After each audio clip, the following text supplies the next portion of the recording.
নমস্কার, বাংলা টাইমস নিউজে আপনাদের স্বাগত। সংসদীয় এলাকার সমস্ত এমএলএ, পৌরসভার চেয়ারম্যান, ভাইস চেয়ারম্যান, পঞ্চায়েত এলাকার প্রধান উপপ্রধানদেরকে নিয়ে ও ডিএম ও এসডিপিওদের নিয়ে এমপি পার্থ ভৌমিক উন্নয়ন মিটিং করলেন ব্যারাকপুর প্রশাসনিক ভবনে। এদিন সরাসরি সংসদ নামে একটি অ্যাপ তিনি তৈরি করলেন।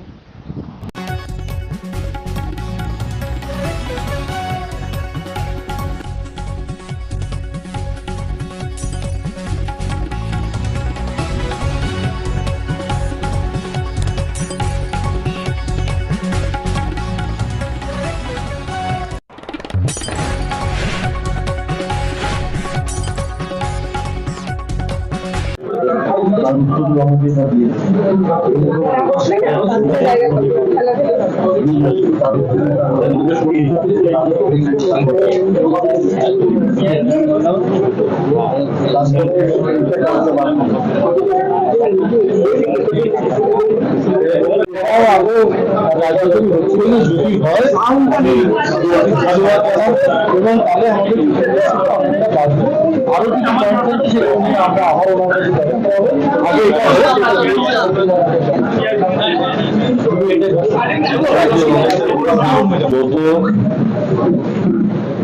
ব্যারাকপুর লোকসভায় যখন বাংলার মাননীয় মুখ্যমন্ত্রী মমতা বন্দ্যোপাধ্যায় আমাকে প্রতিদ্বন্দ্বিতা করবার জন্য বলেছিল এবং আমরা সবাই মিলে যখন মানুষের কাছে গিয়েছিলাম, আমাদের নির্দিষ্ট কিছু প্রতিশ্রুতি মানুষের কাছে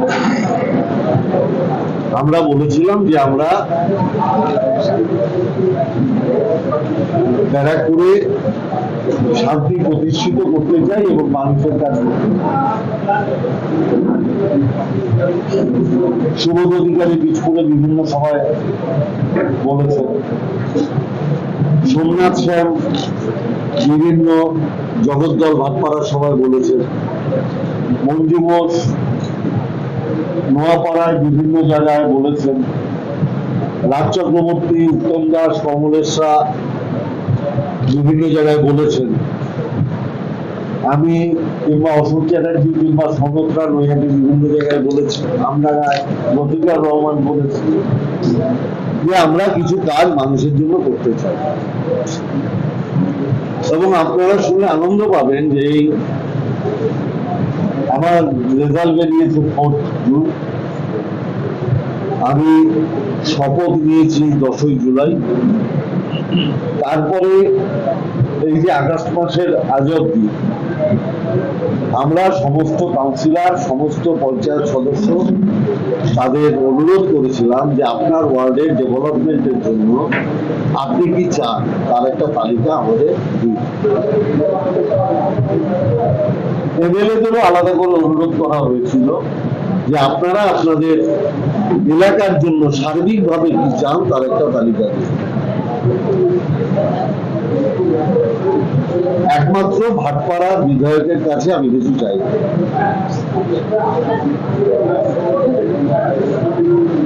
সমস্ত সাজেশন সেটা কাউন্সিলর, পঞ্চায়েত সদস্য এবং এমএলএ সবারটা একত্রিত করে আমরা একটা কাজের তালিকা লিপিবদ্ধ করেছি, যেটা আমাদের নিজেদের সীমিত ক্ষমতার মধ্যে করা সম্ভব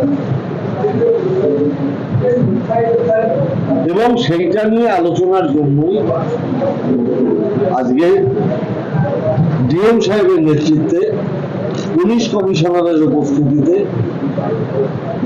এসডিও সাহেবের অনুষ্ঠিত করা একটা ডেভেলপমেন্ট কমিটি মিটিং হলো, যেখানে পিডব্লিউডির আধিকারিকেরা ছিলেন, এএমডি এর আধিকারিকেরা ছিলেন, পঞ্চায়েতের দপ্তরের আধিকারিকেরা ছিলেন, জেলা পরিষদের সভাধিপতি নারায়ণ গোস্বামী ছিলেন, ইরিগেশনের আধিকারিকেরা ছিলেন, ল্যান্ড ডিপার্টমেন্টের আধিকারিকেরা ছিলেন, অর্থাৎ বিভিন্ন দপ্তরের আধিকারিকেরা আজকে সবাই উপস্থিত ছিল। আমরা বিস্তারিত আলোচনা করলাম। আমাদের যেহেতু আপনারা জানেন যে বাংলার মাননীয় মুখ্যমন্ত্রী মমতা বন্দ্যোপাধ্যায় স্টেট ফান্ড থেকে কল্যাণী হাইওয়ে করছে, দুপাশে একটা জমা জলের মারাত্মক সমস্যা আছে। আমরা সেটা নিয়ে এর আগে মন্ত্রী পুলক রায়ের উপস্থিতিতে এবং আজকে তার কতটা শর্ট আউট হয়েছে সেইটা নিয়ে আমরা একটা বিস্তারিত আলোচনা করলাম। ইরিগেশন ডিপার্টমেন্ট তার কি কি কাজ, নীলগঞ্জ খাল পরিষ্কার করা, ত্রিমোহনী খাল পরিষ্কার করা, সেটা নিয়েও বিস্তারিত আলোচনা হয়েছে। জগদ্দলের ক্ষেত্রে ভাটপাড়া মিউনিসিপালিটির ক্ষেত্রে একটা আলাদা ড্রেন হবে, সেটা কে নিয়ে করবে সেটা নিয়ে বিস্তারিত আলোচনা হয়েছে। অর্থাৎ আগামী বছর যাতে জমা জলের সমস্যা থেকে মানুষ মুক্ত হতে পারে তার একটা বিস্তারিত আলোচনা হয়েছে। আমডাঙ্গায় অনেক রাস্তা আছে যেটা স্বাধীনতার পর থেকে হয়, সেই রাস্তাগুলো কত দ্রুত করা সম্ভব সেটা নিয়ে বিস্তারিত আলোচনা হয়েছে। ডিএম সাহেব এবং জেলা পরিষদের সভাধিপতি সেটা দেখবেন বলে বিবেচনা করে বলেছে। শিউলি পঞ্চায়েতের ক্ষেত্রেও যেহেতু শিউলিটা আপনারা জানেন একটা বিস্তৃত এলাকা, সেই জন্য সেখানেও অনেক কিছু রাস্তাঘাটে আমাদের করতে হবে, সেই ব্যাপারেও বিস্তারিত আলোচনা হয়েছে। ব্যারাকপুর মিউনিসিপালিটির ওয়্যারলেস মোড় থেকে ফ্লাইওভার অবধি তার ড্রেন এবং রাস্তা চওড়া নিয়ে বিস্তারিত আলোচনা হয়েছে। ব্যারাকপুর থেকে একটা ড্রেন নীলগঞ্জ খালে গিয়ে পড়বে যাতে জমা জলের শহরের সমস্যাটা মুক্ত হয়, সেটা নিয়ে বিস্তারিত আলোচনা হবে। নৈহাটি এবং জগদ্দলের মামুদপুর গ্রামের যাতে জলটা না জমে হাইওয়ের ফলে, সেটা যাতে ত্রিমোহিনী খালে ফেলা হয় তার জন্য কেএমডিএর সাথে আজকে একটা বিস্তারিত আলোচনা হয়েছে। স্বাভাবিকভাবে অটো টোটোর সমস্যা নিয়ে ব্যারাকপুর শিল্পাঞ্চলে এই লোকসভার মধ্যে আমাদের একটা বিস্তারিত আলোচনা হয়েছে এবং আমরা কিছু নীতি প্রণয়ন করছি এবং আমাদের একটা এসডিও সাহেবের নেতৃত্বে একটা কমিটি গঠন হচ্ছে, যারা দেখবে যে কত অটো চলার কথা, কত অটো ব্যারাকপুর লোকসভার মধ্যে চলে। সেই কমিটিতে এসডিও সাহেব থাকবেন, তার প্রতিনিধি, পুলিশ কমিশনার সাহেবের প্রতিনিধি থাকবেন, চেয়ারম্যান সাহেবের একজন প্রতিনিধি থাকবেন এবং লোকালি যারা ট্রেড ইউনিয়ন করে তাদের একজন প্রতিনিধি থাকবেন। আমরা পিডব্লিউডি রাস্তাটা যেখানে যেখানে বড় করা সম্ভব সেখানে সেখানে ঘোষপানোর বড় করব, আর যারা এর আগে জোর করে দখল করে রেখেছিল আমরা তাদের পুনর্বাসনেরও একটা পরিকল্পনা করছি। আমরা জায়গা খুঁজছি, যে জায়গাটা পেলে আমরা পুনর্বাসনের ব্যবস্থা করে দেবো, কারণ আমরা মমতা ব্যানার্জি চান না কারোর পেটে লাথি পড়বে, কিন্তু আমাদের একটু সময় দিতে হবে। আমি প্রত্যেককে অনুরোধ করব আমাদের সেই সময়টুকু ব্যবহার করব। এটাই মূলত আলোচনার জিনিসটা আপনাদের বললাম।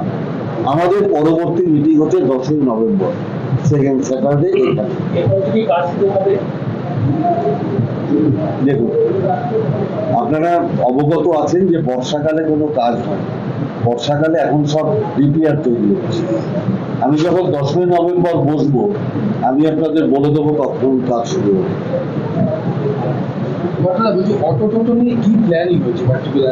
না না, ওই যে আমরা বললাম যে এটা একটা সেগ্রিগেট হচ্ছে, কত আইনি অটো চলে, কত বেআইনি অটো চলে। এখন এটাকে সেগ্রিগেট করার তারা এই কমিটি তারা বসে ঘুরে আমার শুধু ব্যারাকপুর লোকসভা ভাটপাড়া বিধায়ক থেকে কি প্রয়োজন সেটা চাননি, সেটা কেন বলে না? ভাটপাড়া বিধায়ক থেকে আমার কিছু বলেন না। না আপনারা ইতিমধ্যে, আমি তো আমাকে ভাটপাড়া বিধায়ক কোন রকম কোনো প্রপোজাল দেয়, বাদ বাকি বিধায়কেরা প্রপোজাল দিয়েছে। এখন কেউ না দিলে তো আর আমি জোর করে তার থেকে ফিরিয়ে আনতে পারবো না। উনি যদি দেন আমি নিশ্চিত ভাবে ওনার প্রস্তাবও বিবেচনা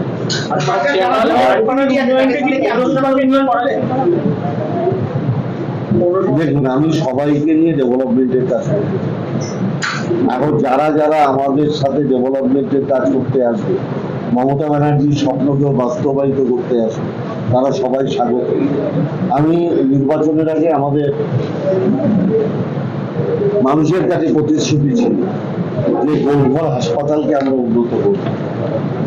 আপনারা দেখবেন যে দুর্গাপুজোর পরেই হাসপাতালের কাজ শুরু হয়ে আমার এমপি ল্যাব থেকে আমি 2 কোটি টাকা পিএন বোস হাসপাতাল নিয়ে কোনো পরিকল্পনা পিএন বোস হাসপাতাল নিয়ে অনেক আলোচনা আজকে হয়েছে। যেখানে একদম ইনফ্রাস্ট্রাকচার নেই সেখানে আমরা পিএন বোসের একটা ইনফ্রাস্ট্রাকচার আছে, নৈহাটি হাসপাতাল, সেখানেও 2 কোটি টাকা দেওয়া হয়েছে যাতে ইনফ্রাস্ট্রাকচারটা ডেভেলপ করে। কারণ আপনারা জানেন যে কল্যাণী হাইওয়ে হয়ে যাওয়ার পরে অ্যাক্সিডেন্টের সংখ্যাটাও বেড়ে গেছে। একটা ট্রমা কেয়ার হচ্ছে নৈহাটি স্টেট জেনারেল হাসপাতাল, যেহেতু হাই রোডের পাশে। এবং আপনারা জানেন আমাদের একটা